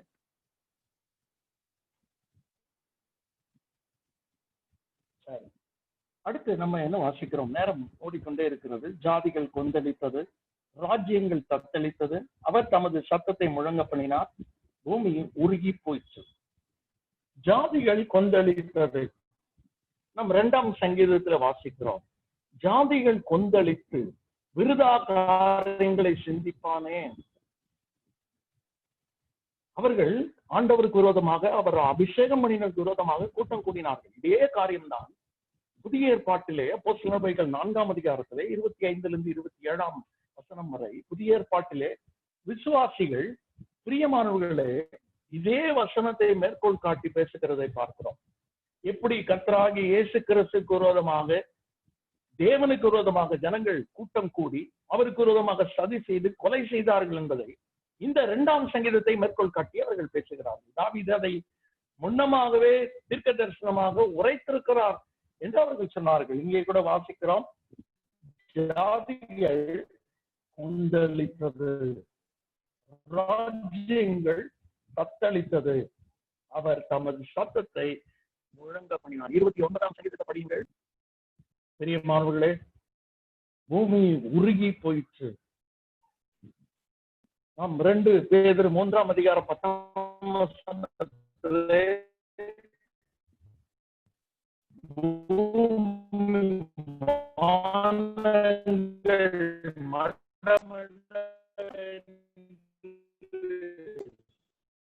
அகன்று போம், பூமி வெந்து உருகி போகும், பூமி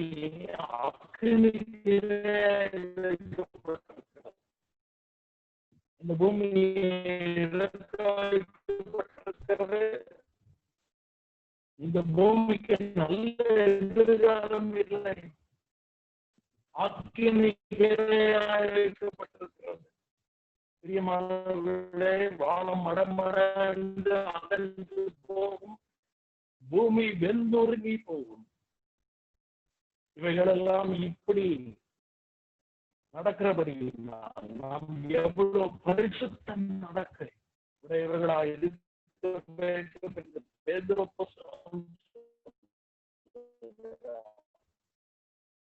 இந்த உலகம் நிரந்தரமானது அல்ல. நிறைய நேரங்கள்ல அதை மறந்து போகிறோம். இப்புவி ஒரு சொந்தம் அல்ல என்றெல்லாம் பாடுகிறோம். ஆனா நடைமுறை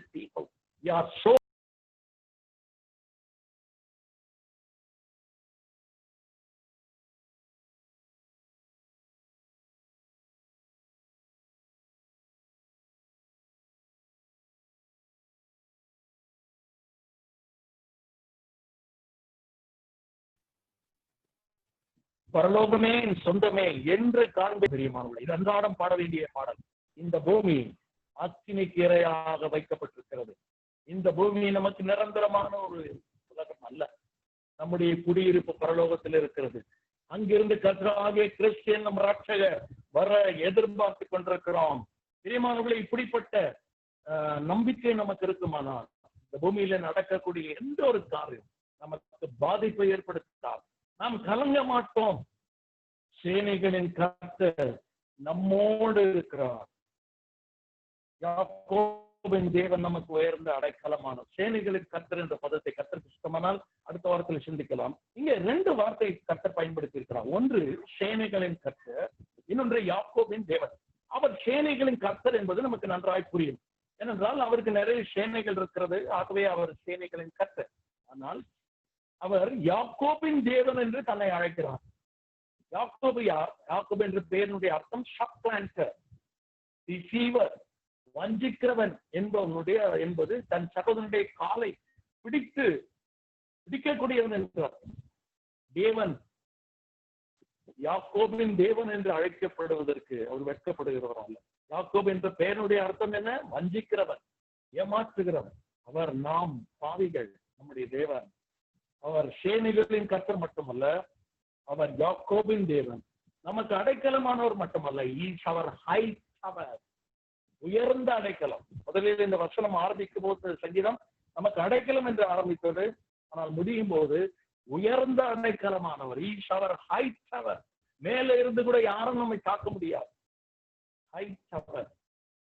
இப்ப நீங்க இந்த ராணுவ தளவாடங்களை நீங்கள் எங்கு பார்ப்பீர்களானால், ஏதாவது ஒரு ராணுவத்தினுடைய நிறுவனம் செயல்பட்டால் உயர்ந்த ஒரு கோபுரத்தை கட்டியிருப்பார்கள். அதற்கு மேலே ஏன் அவ்வளவு உயர்வு கோபுரம் என்றால், அங்கே ஒரு காவலாளி நின்று சுற்றும் பார்த்து கொண்டே, துப்பாக்கி வைத்துக் கொண்டு பார்த்து கொண்டே இருப்பார். எந்த எதிரியும் தாக்கிவிடக் கூடாது என்பதற்காக அவ்வளவு உயர்ந்த ஒரு கோபுரத்தை கட்டி வைப்பார்கள். பிரியமானவர்களே, நம்முடைய தேவன் நமக்கு உயர்ந்த ஒரு கோபுரமாக இருக்கிறார். எந்த இடத்திலிருந்து எதிரிகள் நம்மை தாக்காதபடி நம்முடைய தேவன் பாதுகாக்கிறார். பிரியமானவர்களே, நமக்கு ஒரு நதி உண்டு. அந்த நதி பரிசுத்த ஸ்தலத்தை சந்தோஷிக்கக்கூடியது. நம்முடைய திரியேக தேவன் நமக்கு நதியா இருக்கிறார். ஜீவ தண்ணீர் உள்ள நீரூற்றா இருக்கிறார். பிதாவாகி தேவன் பழைய ஏற்பாட்டில சொல்லியிருக்கிறார். புதிய ஏற்பாட்டில கர்த்தராகிய இயேசு கிறிஸ்து சொல்லியிருக்கிறார். பரிசுத்த ஆவியானவரை குறித்து சொல்லியிருக்கிறார். ஆகவே தேவனே நம்முடைய ஆத்ம தாகத்தை தணிக்கக்கூடிய ஜீவ தண்ணீராகிய ஊற்றிருக்கிறார்.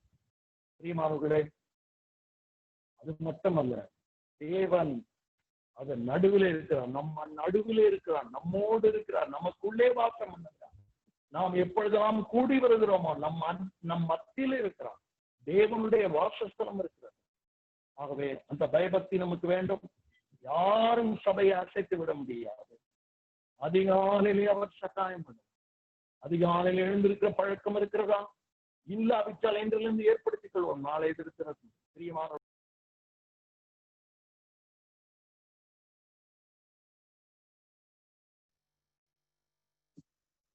காத்திருக்கக்கூடிய பழக்கத்தை ஏற்படுத்திக் கொள்வோம்.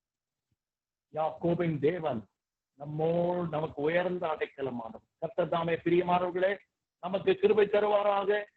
கர்த்தருடைய வசனத்திலிருந்து நாம் கற்றுக்கொண்ட பாடங்கள் நமக்கு பிரயோஜனமாக இருப்பதாக. கர்த்தருடைய நாமம் மகிமைப்படுவதாக. ஆமென். Over to Brother Santosh Johnson. Over to Brother Santosh Johnson, please.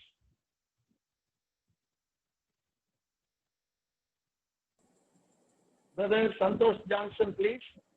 Yes, brother. Sorry for the disturbance in between. That's okay. That happens. I finished my message. That happens. God will provide more in the days to come. Video Yes, on. brother. Yes, I finished my message, brother.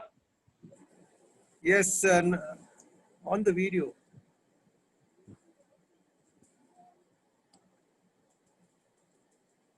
That is unable to on.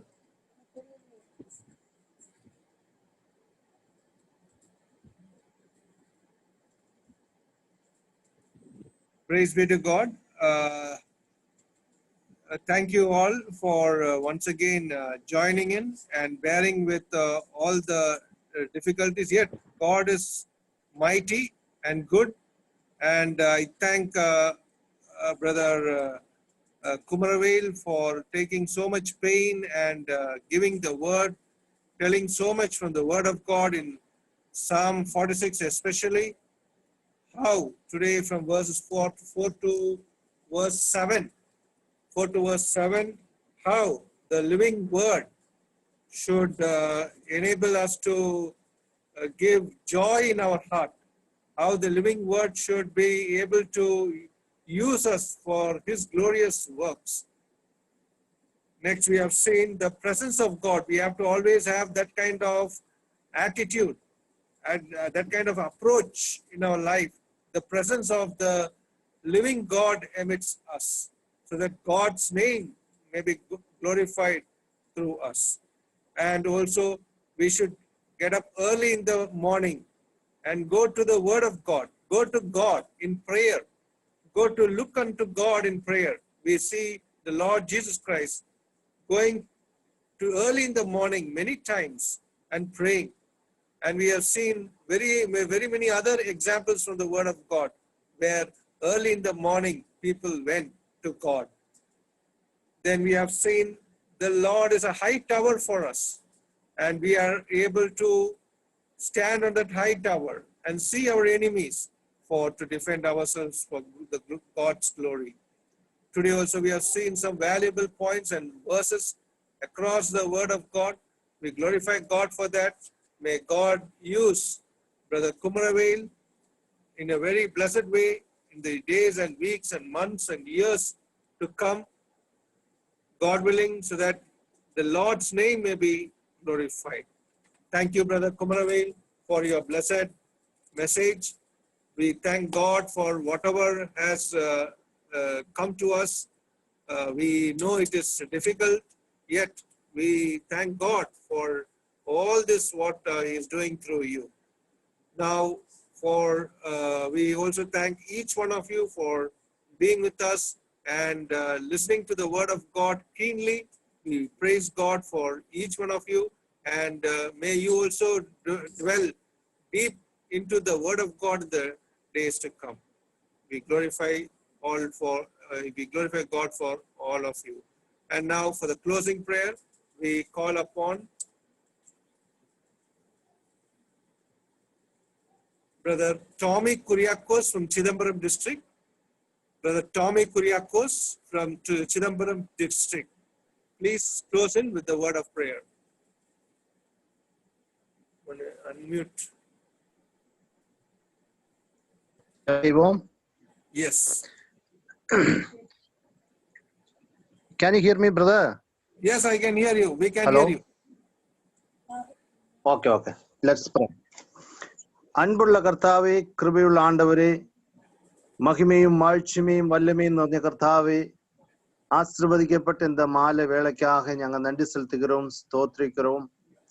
கர்த்தாவே, நேற்றும் இன்றும் உம்முடைய வசனத்தில் നിന്ന് சங்கீதம் 46 ஆஸ்பதமாக்கி ഞങ്ങൾക്ക് கர்த்தருடைய வார்த்தையை கேட்கிறதுக்காக தந்த கிருபைக்காக ഞങ്ങൾ நன்றியோடு கூட ஸ்தோத்திரம். தேவன் நமக்கு அடைக்கலவும் பலனும் ஆபத்து காலத்தில் அனுகூலமான துணையுமாயிருக்கிறவர். ஆமா ஆண்டவரே, எந்த சூழ்நிலையிலும் எங்களுக்கு அனுகூலமாய துணையாயிருக்கிற ஒரு கர்த்தர் எங்களுக்கு உண்டு. அதுக்காக எங்க நன்றியோடு கூட ஸ்தோத்திரம். எந்த சூழ்நிலையிலும் உம்முடைய சமூகத்திலேக்கு வந்து உண்மையை மகிமைப்படுத்தவும் ஆண்டவரே, எங்களுடைய எல்லா காரியங்களையும் அறிஞ்சு எங்களை வழிநடத்துகிற ஒரு நல்ல தெய்வம் எங்களுக்கு உண்டு. நம்முடைய வசனத்திலிருந்து மறுபடியும் நாங்கள் கேட்கின்ற ஒருத்தங்கையே உண்மையை துதிக்கிறோம், ஸ்தோத்திரிக்கிறோம். எங்களை அடைக்கலம் மட்டுமல்ல, கர்த்தர் எங்களுக்கு பலனும் ஆயிருக்கிறதுக்காக நன்றியோடு கூட ஸ்தோத்திரம். ஆண்டவரே, இந்த உலகத்துல பலனற்று போகும் பொழுது, சோர்ந்து போகும் பொழுது ஆண்டவரே எங்களுக்கு பலனே கொடுத்து எங்களை தைரியப்படுத்தி எங்களை வழிநடத்துகிற ஒரு நல்ல தெய்வமாயிருக்க எங்கள் நன்றியோடு கூட ஸ்தோத்திரம். இந்த நாளில அருமையான சகோதரன் கூட கர்த்தாவே 46ஆம் சங்கீதம் 4 முதல் 7 வரை உள்ள வசனங்கள் சிந்திப்பதற்காக தேவன் எங்களுக்கு கிருபை செய்ததுக்காக எங்கள் நன்றியோடு கூட ஸ்தோத்திரம். அதே ஒரு நதி உண்டு. அந்த நதியை பற்றி நாங்கள் படிக்கும் பொழுது ஆண்டவராக இயேசு கிறிஸ்து ஜீவ நதியாயிருக்கிறதுக்காக எங்கள் நன்றியோடு கூட ஸ்தோத்திரம். ஆமா ஆண்டவரே, ஜீவ ஊற்றாயிருக்கிற கர்த்தர் எங்களுக்கு ஒரு நாளும் தேவையான தெய்வ கிருபையை கொடுத்து பரிசுத்த ஆவியுடைய பலத்தினாலே ஓரோ நாளும் இந்த உலகத்தில் வாழ்வதற்காக தேவையான பலனும் கிருபையும் கொடுத்து எங்களை வழிநடத்துவதற்காக நாங்கள் நன்றி செலுத்துகிறோம், நன்றியோடு கூட ஸ்தோத்திரம். அருமையான சகோதரன் எங்களை எல்லாம் ஞாபகத்தில் கொண்டு வந்தது வீடு ஜெபத்தினால் நிறைய வேண்டும் என்னது சொன்ன. நாம் கர்த்தாவே, நாங்கள் குறைவுள்ளவரா நாங்கள் தேவ வசனம் கேட்கின்ற எங்களுடைய ஓരോருத்தரையும் வாழ்க்கையிலே அதை ஜெபத்தில் குறைவுள்ளரானால் வரும் நாடுகளில் அந்த குறைகளை நாங்கள் உணர்ந்து கர்த்தரை மகிமைப்படுத்தி கர்த்தருடைய நாம மகிமைக்காய் வாழ்வதற்காக எங்களை ஆயத்தம் பண்ணும்படியாக நாங்கள் ஜெபிக்கிறோம். கேட்கிற தெய்வீக வார்த்தைகள் அது எங்களுடைய ஆவிக்குரிய வாழ்க்கைக்கு அது அதிகமாக ஆண்டவரே பிரயோஜனம் உள்ளதாய் தீரும்படியாக நாங்கள் ஜெபிக்கிறோம். தேவ செய்தி கொடுத்த அருமையான சகோதரனுக்காக நன்றியோடு கூட ஸ்தோத்திரம். அதிகாலையிலே எழுந்து ஜபிக்க வேண்டியதனுடைய முக்கியத்துவத்தையும் எடுத்து சொன்னதுக்காக நாங்கள் நன்றி செலுத்துகிறோம். அப்ரஹாமினுடைய வாழ்க்கையில் அதிகாலையிலே என்னுடைய மகனே பலி செலுத்ததுக்காக செய்வதற்கு பலி செலுத்ததுக்காக போகும்போது அதிகாலையிலே எழுந்தது நாங்கள் வாசிக்கிறோம். அதே போல மோசே கர்த்தராக இயேசு கிறிஸ்து ஜெபத்தில் கர்த்தாவே, அதே போல அந்த மக்தலேனா மரியாள் இருட்டோட கர்த்தருடைய அந்த கல்லறைக்கு போனதை நாங்கள் பார்க்கிறோம். அதிகாலைக்கு ரொம்ப முக்கியத்துவம் தேவன் வேத வசனத்தில் கொடுத்ததை நாங்கள் நினைக்கிறோம், நன்றி செலுத்துகிறோம். ஆம் பிதாவே, நாங்கள் அதிகாலையிலே எழுந்து உம்மையை மகிமைப்படுத்தவும், உம்முடைய நாமத்தை உம்மை தேடவும், உம்மையை ஆராதிக்கவும், உம்முடைய சமூகத்தில் சமயத்தை செலவழிக்க எங்களுக்கு உதவி செய்யும்படியாக ஜெபிக்கிறோம். அனுகிரகிக்கப்பட்ட அந்த தெய்வீக செய்தி கொடுத்த அருமையான சகோதரன் குமல பிரதருக்காக நாங்கள் நன்றி செலுத்துகிறோம். தொடர்ந்தும் கர்த்தருடைய நாம மகிமைக்காக அருமையான சகோதரனை பயன்படுத்தும்படியாக நாங்கள் ஜெபிக்கிறோம். கர்த்தாவே, விசேஷமாய் சந்தோஷ் பிரதருக்காக, சந்தோஷ் ஜோன்சன் பிரதருக்காக நாங்கள் நன்றி செலுத்துகிறோம். கோடம்பாக்கம் அசம்பிளிக்காக நாங்கள் நன்றியோடு கூட ஸ்தோத்திரம். அருமையான சகோதரன் கர்த்தாவே, நாளுகளாய் ஆண்டவரே இந்த காணொலி மூலமாக இப்படியாக மாலையில எங்கள் கூடி வந்து கர்த்தருடைய வார்த்தையை கேட்கிறதுக்காக கொடுத்திருக்கிற எல்லா இந்த இதுக்காக ഞങ്ങൾ வாய்ப்புகளுக்காக ഞങ്ങൾ நன்றி செலுத்துகிறோம். நம்முடைய நாமம் மகிமைப்படட்டும். இந்த மீட்டிங்ல கலந்து கொண்ட எல்லாவரையும் கர்த்தர் தேவ பிரசன்னத்தினாலும் தேவ கிருபையினாலும் ஆசீர்வதிச்சு வழி நடத்தும்படியாக ஜெபிக்கிறோம். தொடர்ந்து உம்முடைய நாமம் மகிமைப்படட்டும். தொடர்ந்தும் வரும் நாളുகளிலும் உம்முடைய வசனத்தை ഞങ്ങളെ வீடுகளிலே இருந்து கேட்க தொடர்ந்தும் கர்த்தருடைய நாமம் எங்களோட வாழ்க்கையோட மகிமைப்படும்படியா ஜெபிக்கிறோம். இந்த வாய்ப்பை கொடுத்ததுக்காக நன்றியோடு கூட ஸ்தோத்திரம். துதி கன மகிமையெல்லாம் உமக்கு செலுத்துகிறோம். ஜெபங்கேட்டிக ஸ்தோத்திரம். இயேசு கிறிஸ்துவின் வல்லமையுள்ள நாமத்தில் ஜெபிக்கிறோம் அன்பின் பிதாவே, ஆமென். Thank you, Brother Tommy Kuriakos from Chidambaram district for that prayer. May God bless you. Once again, thank you all for being with us, and especially we thank Brother Kumaravel for coming with the word of God and speaking to us. May God bless you, and God willing, we shall meet tomorrow evening in the will of God at 6:45. May God bless each one of us. God bless.